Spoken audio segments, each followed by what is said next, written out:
Hello and welcome to my channel. My name is Michelle. I'm a woman in her 30s. I'm a psychiatric nurse practitioner. I'm a single mother. I'm an immigrant. I moved to the US from Cameroon many years ago. And also, I love to travel. So, on this channel, we're going to be exploring a little bit of all of that. So, thank you for being here. I've lived a long life, right? Over 30 years, and it's a lifelong of lessons that I would love to share here, and hopefully you can learn a thing or two, and hopefully share a thing or two also, so I can learn and grow too. Today, I will kind of just like to talk about some of my interests lately as far as literature, movies. I've been just kind of indulging in those things over the past last weekend and during this week. I'm kind of in my lazy mood. I just want to consume. So I finally read the book Americana by Chimamanda Ngozi Adichie. I don't remember what year she wrote it, but I'm sorry that it took me so long to read it because it's a fantastic book. And by read it, I mean listen to the audiobook. Since I became a mother, I can't sit down and physically read a book anymore. I don't know what happened. I used to be back in high school, in college. I would sit and read for hours, countless hours. I would stay up all night because I wanted to read. And it makes me so unfortunate. Yeah, so unhappy that I can't do that anymore. I don't have ADHD. It's just when I sit down to read books now, I fall asleep no matter how interesting it is. So I've been resorting to audiobooks and I'm able to get the content I need, but there's something about sitting down with the physical book, especially because I have all the comfort in my house and I would love to just be able to sit here. I have a fireplace. I have this beautiful couch that's super comfortable in this calm side of the living room. I have everything I need, but I'm just not able to. And it's like, ah. But anyway, such a beautiful book. It talks about life in America for an immigrant who moved from Nigeria during a period of just government unsettling. Back then, she moved to the US and is her finding herself in this new world and becoming the person that she would like to be. Finding then not only surviving but actually thriving. Um, um, and she does so by publishing a blog that becomes viral, and she eventually sells it and moves back to Nigeria. And I wish I could read her blog. I know it's a work of fiction, but the way Mr. Dichi talks about it is just I want to read a book. I want to read the blog, and she has such a beautiful way of describing the characters. I can just picture them in my head, and I can hear her voice through her writing because I've consumed a good amount of her interviews because I just love her. I think she's incredibly talented. It's so unfortunate, that she lost her son recently, and she lost her parents a few years ago. Also, my heart breaks for her when I think about it. I can't even imagine what she's going through. It's such a beautiful writer. And this book, the love story, it's a very long book. I think it was like 17 hours of audiobook or something like that. So it's incredibly long. And that part of it maybe could have been cut out, but it all comes together beautifully. We get the background on all the characters and then how the um, um, the cultural norms and cultural differences and watch the characters grow through time. And it was just such a beautiful book. So I'm so glad that I listened to it finally. I think I'll go back to it at some point in life. I would love to do that. Um, and then I have a friend, and I've been seeing on social media everywhere talking about the show His and Hers from Netflix. So I finally binged it yesterday evening after work. I just laid in bed and I was like, I don't want to do anything, so I turned it on and I finished watching it yesterday, and I enjoyed it. Thompson, she's stunning.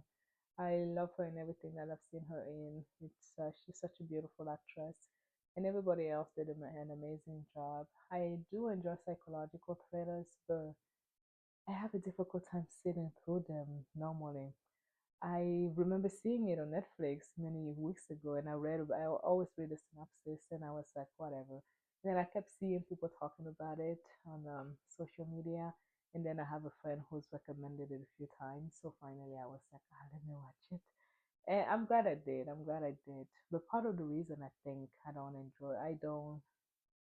I can't get so much into psychological thrillers is because I'm impatient. I want to know what happens. And a lot of the time, too, I'm able to know what's going to happen. Like in His and Hers, I could tell who it was that was doing the killing. And even though they try to spin it around, when it came out that it was the friend, I was actually surprised. I was like, how can it be that easy? And then when it came out, it was the other person. I was like, I knew it. And then I was watching Fall from Grace from Tyler Perry today because that the same friend recommended that I watch it also, and he said it was amazing, which it was. So I watched it, and also I could tell who it was behind all of that was happening. So I just have that intuition. I'm able to, I can tell, I can tell. And it's a beautiful thing watching it form and the conclusion as far as the reveal, right? It's beautiful. I cannot tell how it happens or any of that or the cause why, but I can typically, I understand storylines enough to be able to kind of see behind what they try to make obvious. And I love that about me. I think it's such a beautiful thing. So, yeah, I watched that also. Um, uh, and I watched the movie Brooklyn. Uh, what was it, last weekend? By, I can't say her name, Shware. I cannot say her name, the Irish actress. It's such a beautiful movie. I loved it a lot. It was one of those independent film. Um, um, it was just so beautiful. It's a story about a young woman who moves to the U.S.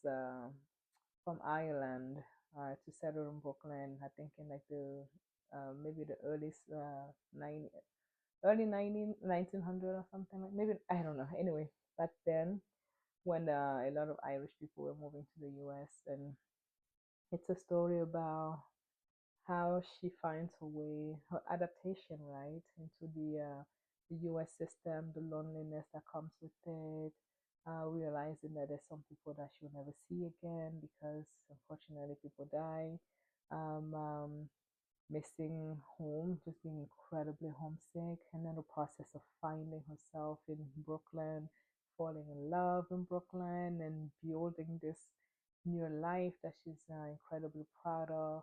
Then she ends up going back home because she's so homesick, and then just to realize, to be reminded of why she left it to begin with. And it was a beautiful story. There was just something calming and whole and just one of those feel good movies. You don't have to use your brain, you just kind of sit back and enjoy. And it's a rom com, and I'm a huge fan of rom com. So I mean, it's a romantic movie, not com. I prefer romantic comedies, but romantic movies also are pretty enjoyable. So the cast was beautiful also, and the love story is just cute, just adorable. So I like that. And what else? And then I've been listening to podcasts. My favorite podcast for the past few years has been Diary of a CEO. I love seeing how it's growing and gaining more of a well-deserved audience. With Stephen Ballet, I've learned a tremendous amount of information since I've been watching that podcast, and I use some of it in my practice. And from that, I've been able to be referenced to other books that I've been able to read also. And it covers all topics: sex, education, AI, finance, government, the health, human biology, women's health, the brain health, cancer, nutrition, everything you can think of as informative. He's had guests over there to address those issues, and I think it's just a wealth of knowledge. I honestly can't believe that it's free, but I'm here for it. I absolutely love doing that. Um, and I was listening to this recent podcast, recent episode about AI, and man, AI. I don't know what the outcome is going to be from AI, but it's a scary thing. I guess we're going to find out here within a few years or so. But man, yeah, from what people keep saying, there's because everything is going to be so automated, there's no longer going to be the need for people to walk, to like go to work for money. And my fear is that then what? What do we spend our time doing? Because if we have 24 hours in the day to just kind of lounge around, we're already doing so little. We're eating terrible food in the US, really. We're already so sedentary. People are already so isolating with their devices in their hands for countless hours. Kids are not spending that much time outside anymore. What are we going to do with all that time without having a purpose? So it's scary, and also it appears to be one of those things that is not we won't really be able to control it in a few years, and there's no government really that will be able to sanction those things unless they actively work on that right now before it gets into the wrong hands, which it's possible that it has already. But it's scary. It's scary. The world is changing, man. Uh, the world is changing. The we see what happens. Uh, get educated. I would say I'm trying to get educated as much as I can, both in that and finances, and with everything changing like that, it's like even if you wanted to invest in stocks and all of that, where do you go? Because all of that is going to we don't know if it just seems so uncertain right now. But because supposedly AI is the future, a lot of people are trying to invest in AI. But and then with bonds also with the political uncertainty in which we live. Um, but yeah, I just want a good future, you know. I want to build something that's going to be that's some generational wealth. I have a son to take care of. I would like for him to be comfortable, right? And I'm in a space in my life where I would really like to be able to do that. But as far as that, I'm not quite sure which way to orient myself. It's like an overwhelming quantity of information, and so many of them are contradictory. So I don't know. I don't know. I guess for now I'm gonna focus on making some cash and then see what kind of wait it out a little bit and see. But if you have any insights on any of this, please let me know. I would really appreciate that. That's it for today. Thank you for being here. Hopefully you learned a thing or two. And again, feel free to drop some comments or like and share in order to build a community here. I will really appreciate it. Thanks for being here. Bye.